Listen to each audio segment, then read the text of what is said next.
So, where were we last time? Where did we get to? We were talking about the blessings of the Lesser Wights that you'll find discussed in the Nine Doors of Midgard. Because it's something that I know one or two people have expressed difficulty to me about. What is this? What are we doing? Why are we doing it? And this is the nearest equivalent we have in rune magic to the evocation of spirits that you would find in an alternative magical tradition. And these spirits, of course, are the wights of the nine worlds, the dwarfs of Svartalfheim, the elves of Ljosalfheim, the valkyries, and possibly certain others, such as maybe serpents, etc., have been suggested. But those are the three main classes of Lesser Wights. So what do we call them for? Well, it's for a blessing. The basic ritual framework is that the hammer rite or similar is performed to sanctify the working space, and then the call is sent out to the chosen wight. Its name is rendered in runes and charged into the beer which is contained in the horn or the cup.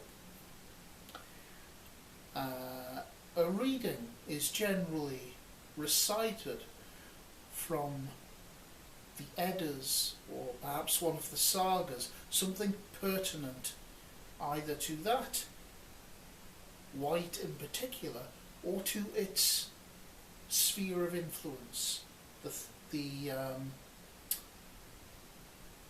the associations which are linked with it. And that's what I want to talk about this time. Which wight do you choose and why? Well, what kind of blessing are you looking for?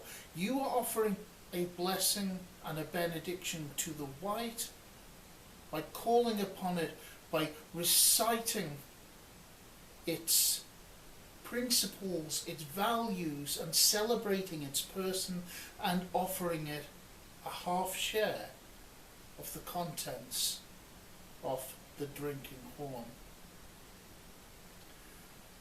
It is bringing to you the blessing of its nature, of its purpose, of its vibration, however you want to look at it.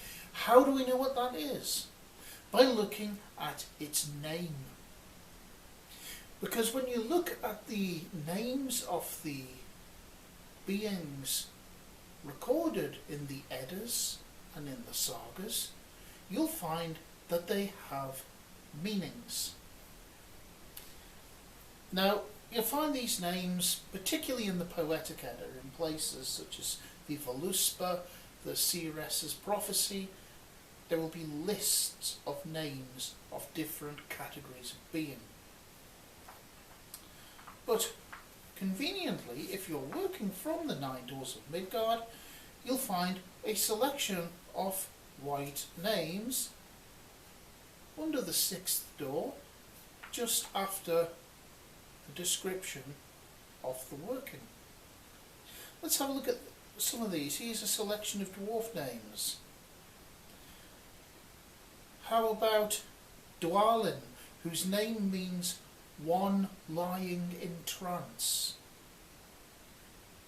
So you would call upon Dwalin if you wanted to improve your trance work. Basically, the scythe work, the more shamanic style of northern magic, if you were interested in that. Or Nar, whose name means corpse. If you were wanting to look into the secrets of death and life after death and so on. And then of course there's that classic name. This would be an elf name, which is everyone watching this video will have heard of, Gandalf. This is a name which actually means magic elf.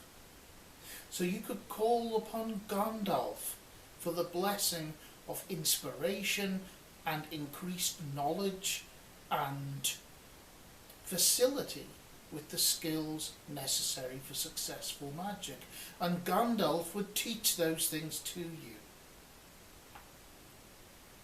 Fundin, meaning found one, for finding things which were lost. Thick, pleasant one, for general well-being. Ginar, meaning enticer, to attract good things to yourself. Ori, whose name means raging one, if you needed to vent your anger, to express your rage. How about a few valkyries? They're just over the page here. The classic Valkyrie name, of course, who everyone knows, Brunhilde, meaning breastplate of battle, for protection.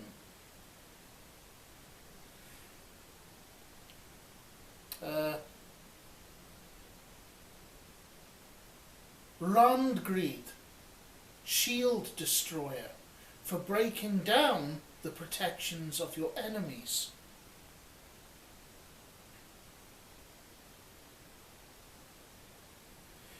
Herfjotur, army fetterer, for stopping your enemies in their tracks and disarming them. So you can see there are a whole selection of names there in the 9 Doors of Midgard with their meanings. And it wouldn't take much research to look up any of the names in the Eddas and to discover their meaning. Because all of these names had a meaning.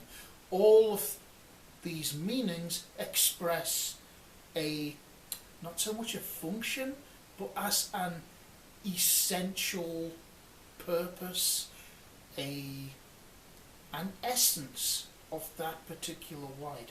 And this is the blessing that they would bring to you. It is expressed in their name. Just as if you were using a grimoire of demons or angels, you would flip through its pages until you found a spirit whose purpose was described as finding buried treasure. That's always a favourite, isn't it? They can nearly all do that. Or making somebody dance naked before you. That's a popular one, isn't it? But here in the Blessings of the Wights, their name tells you all that you need to know about them. It's right there. Their very essence is revealed in their name. And this, of course, goes back to that magical principle that if you know a being's true name, you have power over it, because the true name expresses who you are. Now, when I say you have power over it, you are able to call it, but these wights are called as friends in a mutual blessing.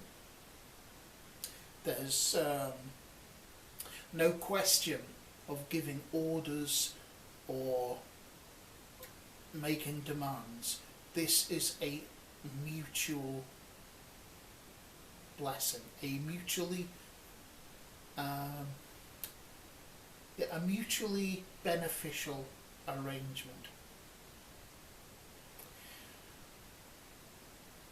So I'm hoping this is beginning to put the whole process of performing the blessing of the Lesser Wights into its context. It is actually a very powerful and very effective means of not only getting to the roots of the tradition, not only coming to relate with the principles of the 9 worlds and the essence of those worlds and the beings who mythically inhabit those places, but it's also getting results. It's for a purpose. When you need something done, this is another way to do it. This is a way of harnessing all of the essences and powers which flow through the 9 worlds and helping them flow through you, allying yourself with them so that they will align with your will and see your work done. I would say at this point that I have had exceptionally good results through this method of working. Exceptionally good results. Very fast, very reliable, and with none of those unwanted side effects that can sometimes happen when you don't get things quite in balance. Because this is, from the very conception and the very idea of this work, this mutual blessing, it is a proper exchange. And it's really good as a result. It works well. It's excellent.